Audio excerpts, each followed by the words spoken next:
श्री गणेशाय नमः। श्री सरस्वते नमः। श्री गुरुभ्यो नमः। सर्वस्य रूपी सर्वेशे सर्वशक्ती समन्विते भयभ्यस्त्राहिनो देवी दुर्गे देवी नमोस्तुते। मागील अध्यायामध्ये कामधेनू गाय जमदग्नी ऋषीला विनंती करत होती, मला वाचवा। आता या पुढील कथा आपण श्रवण करू। गोमातेला आपल्या सोबत घेऊन हा राजा निघाला। त्याच वेळेस जाता जाता या दुष्ट राजाने जमदग्नी ऋषीच्या अंगावरती प्राणघातक हल्ला केला आणि त्या ठिकाणी त्यांना मारले। आणि त्यावेळेस गोमाता संतापली। गोमाता त्याच्या हातातून गुप्त झाली। कार्तवीर्य अर्जुन राजाला हे दृश्य पाहिल्यानंतर भीती वाटू लागली आणि तो निराश होऊन आपल्या सगळ्या सैनिकांसोबत आपल्या राजधानीस आला। त्याने कडक पहारा दिला। त्याला असे वाटले, माझ्यावरती आता प्राणघातक हल्ला होणार आहे। इकडे आश्रमामध्ये जमदग्नी ऋषीच्या अंगावरती सपासप वार करून ते घायाळ झाले होते, रक्तबंबाळ झाले होते। रेणुका माता आपल्या नवऱ्याच्या देहावरती पडून रडू लागली आणि कैलास पर्वताकडे परशुरामाला आवाज देऊ लागली, परशुरामा परशुरामा लवकर ये। आईची हाक ऐकल्यानंतर परशुराम धावत आपल्या घरी आले आणि पाहताय तर आपले वडील रक्तबंबाळ झाले आहेत। रेणुका म्हणाली, अरे परशुरामा, तू काहीतरी कर। त्या दुष्ट कार्तवीर्य अर्जुन राजाने तुझ्या पित्याला मारले आहे। त्यावेळेस परशुराम म्हणतात, आई शांत हो, थोडा वेळ जाऊ दे, कारण महादेव सगळं काही व्यवस्थित करतील।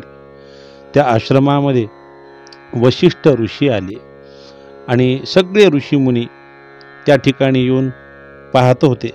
जमदग्नीच्या अंगातून रक्त सारखं बाहेर पडत होतं।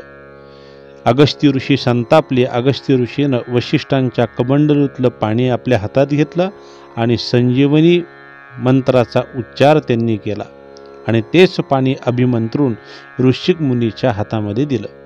मग ऋषिक मुनीने जमदग्नी ऋषीच्या देहावरती ते पाणी शिंपडल्यानंतर जमदग्नी ऋषी त्या ठिकाणी जिवंत झाले आणि उठून म्हणाले, शिव शिवा शंकरा असे परमेश्वराचे नाव घेत जमदग्नी ऋषी उठून बसले। तो प्रकार सगळ्यांनी पाहिला।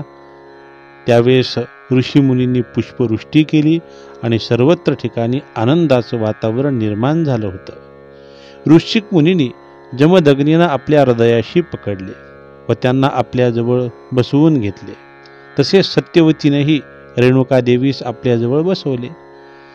अगस्त्य ऋषी परशुरामास आपल्याजवळ बोलून म्हणाले, हे परशुरामा, पार्वती परमेश्वराच्या अनुग्रहास पात्र झालेल्या गजाननाकडून तू परशु अस्त्र मिळविलेले आहेस। अरे परशुरामा, ज्या दुष्ट राजाने तुझ्या आई वडिलावरती शस्त्राचा वार केला त्या दुष्ट राजाला तू सोडू नकोस।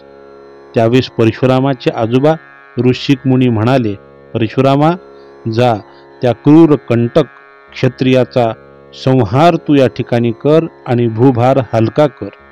तुझ्या मात्या पित्यांना ज्यांनी कष्ट दिले त्या दुष्ट कार्तवीर्य अर्जुन राजाचे कातडे जमदग्नी आणि रेणुकेला आसनाकरिता आण आणि त्याच्या रक्ताने या तुझ्या मात्या पित्याचे पाय धू। माझा आशीर्वाद तुझ्या पाठीशी आहे। परशुराम म्हणाले, ठीक आहे आजोबा। आणि परशुरामाने सगळे शस्त्र आता जवळ केले। जुळवाजुळव शस्त्राशी चालू झाली। मग परशुराम रागाच्या भरात सगळे शस्त्र आपल्या हाताशी घेऊन कार्तवीर्य अर्जुन राजाच्या दाराजवळ आले आणि त्याला युद्धाची भिक्षा मागू लागले। परशुरामाने डरकाळी फोडली। तो आवाज आतमध्ये कार्तवीर्य अर्जुन राजाच्या कानावरती पडला। आता राजाला भयकंप होऊ लागला। राजाला वाटले, हा परशुरामच असावा। राजा सैन्यानिशी बाहेर पडला आणि पाहतोय तर काय, परशुराम जिकडे पाहावं तिकडे सगळे परशुरामच दिसू लागले। हजारो लाखो परशुराम दिसू लागले। घनघोर युद्ध चालू झालं आणि युद्ध चालू ज्यावेळेस झालं त्यावेळेस परशुरामाने पार्वती आणि परमेश्वराकडून मिळविलेल्या अंबिकास्त्र, उर्गास्त्र, सर्पास्त्र इत्यादी अस्त्र आपल्या हातात घेऊन सगळ्या क्षत्रियांना तुडवून लावले। भूदेवी दुष्ट क्षत्रियांच्या रक्ताने न्हाऊन आणि हर्षित झाली। भूत प्रेत पिशाच यांना सुद्धा आनंद वाटू लागला। त्यांना सुद्धा रक्त पिण्याची संधी प्राप्त झाली आणि सर्वत्र ठिकाणी परशुरामाचा जय जयकार होऊ लागला. जिकडे पाहावं तिकडं सर्वत्र ठिकाणी आणि रक्तच रक्त दिसू लागलं. रक्त पाण्याप्रमाणे वाहू लागलं. सैनिकांचे हात तुटलेले होते, मुंडके तुटलेले होते. परशुराम संतापलेले होते आणि तो सगळा प्रसंग पाहिल्यानंतर आता मात्र कार्तवीर्य अर्जुन राजा घाबरला आणि तो पळत सुटला. परशुराम सुद्धा त्या राजाच्या पाठीमागे पळत सुटले आणि म्हणाले, थांब थांब दुष्टा, जातो कुठे? तू अनेक चांगल्या ऋषीमुनींना त्रास दिलेला आहेस, आज तर मी तुला सोडणारच नाही. परशुराम त्याच्या पाठीमागे धावत सुटले आणि हातामध्ये शस्त्र घेऊन त्याचे सहस्त्र हात कापू लागले. पण त्याच वेळेला आकाशवाणी झाली, हे परशुरामा, त्याचे हात तोडून काहीही होणार नाही. गजानन गणपतीने तुला परशु दिलेला आहे, तो परशु हातामध्ये घे. या दुष्ट राजाचं पोट फाड आणि त्याच्या पोटामध्ये जे अमृत आहे ते काढून घे, म्हणजे तुझी इच्छा पूर्ण होईल, अशी आकाशवाणी झाली. ते ऐकून वीर गंभीर अशा परशुरामाने भूमीवर निश्चेष्ट पडलेल्या अर्जुनास उठवले. त्याने डोळे उघडण्याचा आतच परशुरामाने शस्त्राने त्याचे पोट फाडून त्याच्या पोटातलं अमृत काढून घेतले. मग या दुष्टाचं मांस भूत प्रेत पिशाच यांना खायला दिलं. त्याच्या अंगातलं रक्त काढलं आणि परशुराम आपल्या ऋषिक मुनीजवळ आले, आजोबाच्या जवळ आले. परशुरामाने आपल्या मात्या पित्याचे त्याच्या रक्ताने पाय धुतले. नंतर अमृताने न्हाऊ घालून दुष्ट क्षत्रियांचे निर्मूलन करून भूभार हलका केल्याचं वर्णन आहे. मग जमदग्नी ऋषी आणि रेणुका देवी यांनी परशुरामाला म्हटले, परशुरामा, तू धन्य आहेस, असे आनंदाने शब्द काढले. त्यानंतर परशुरामाचे सर्वत्र ठिकाणी जय जयकार होऊ लागला.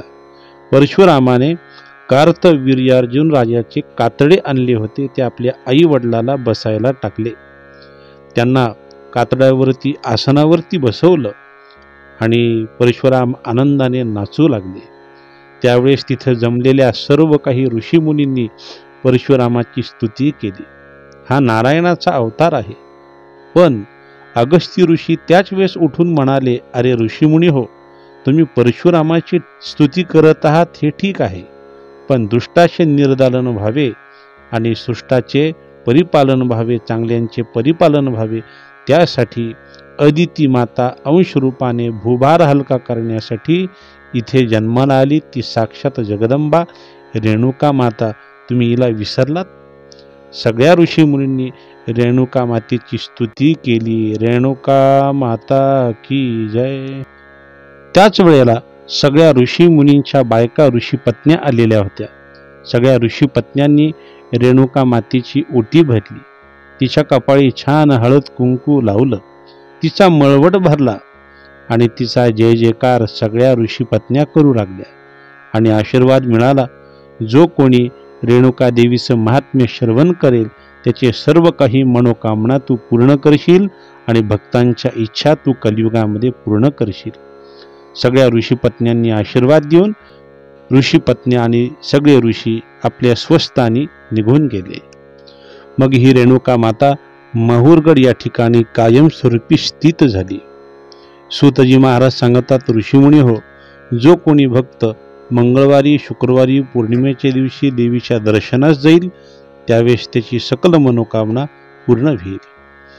ही जगदंबा माता आश्विन शुद्ध प्रतिपदापासून ते विजयादशमी पर्यंत येणाऱ्या महानवमीच्या तिथीवर अत्यंत शुभ आणि जागृत राहील. या नवमी तिथीमध्ये जे कोणी स्त्री पुरुष रोज आपली स्नानादी नित्यकर्म आटपून शुद्ध भावनेने देवीचे भजन, अर्चन किंवा नामस्मरण करतील, त्याची किंवा महात्म्य ऐकतील, त्याची सगळी काही इच्छा पूर्ण होऊन त्याचे पुण्य वाढीला लागेल. जो भक्त कथा स्वतःही ऐकेल आणि इतरांना सुद्धा ती ऐकवेल त्याचे सुद्धा पुण्य वाढेल. म्हणून ही रेणुका देवीच्या महात्म्याची कथा विशेषतः नवरात्रामध्ये मंगळवारी, शुक्रवारी अशा वेळेस ज्या वेळेस मनामध्ये उल्हास प्राप्त होईल त्या वेळेलाच ही कथा ऐकावी आणि जगदंबेचा आशीर्वाद प्राप्त करून घ्यावा.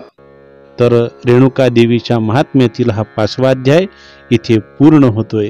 5ही अध्याय आता पूर्ण झाले. ही पोथी महात्म्याची या ठिकाणी पूर्ण होते. जगदंबा माता की जय, रेणुका माता की जय.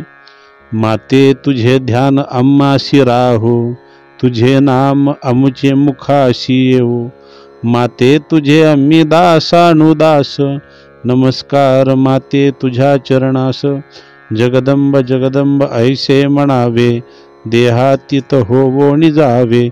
स्वानंद साम्राज्य भोगावे, समाधी स्थिती काय मागू तुझ आता अंबाबाई. मागणे नाही तुझ आता, संत सेवा घडो, मुखी नाम जडो. दर्शन तुझे घडो अंबाबाई. रेणुका माता की जय.